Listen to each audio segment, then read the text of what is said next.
Now, I believe Cisco is trading at fair value here, and it would be shocking to me if it sells off a lot.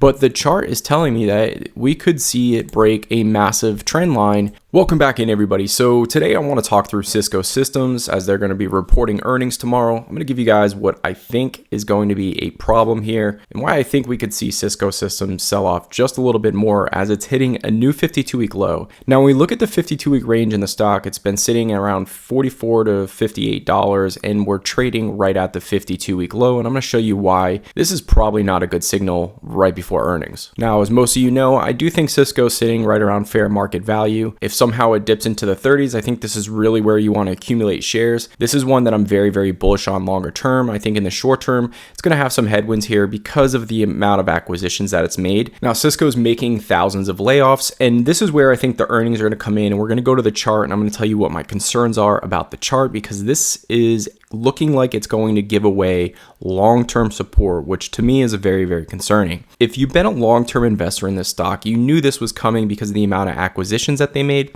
and the synergies with those acquisitions, with Splunk being on the forefront of that acquisition. So this is a one-year chart of Cisco Systems, and as we can see here, it's just lower lows and lower highs, which is just a recipe for disaster usually, and we haven't had that washout sell-off that I think needs to come for Cisco Systems, because the chart's kind of telling us this could be coming. Can't really break above any major moving averages, and we have all indicators kind of pointing that it's going to be neutral to down for Cisco Systems. We take it to a 3-year weekly chart, and it's the same story. Lower lows and lower highs, with Cisco resting right on a very, very important trend line that personally I'd like to see already bouncing off this trend line before earnings. And once again, when we look on the weekly chart, everything's kind of pointing down here, which is telling me momentum is most likely to the downside than it is to the upside.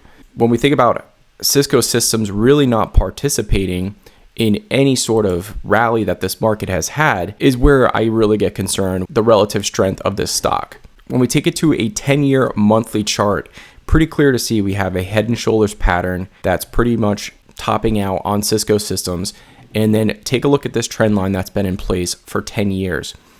This has been a trend line that's been hit 1, 2, 3, and now 4 times.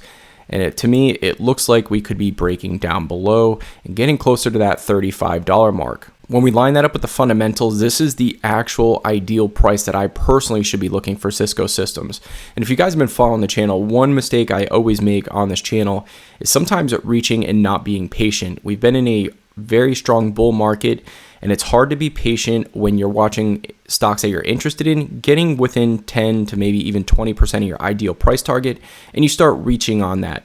But then once you start reaching on that, you're really baking perfection in at that point, and you almost need your company to overproduce on earnings and every metric in order to get some sort of stock appreciation.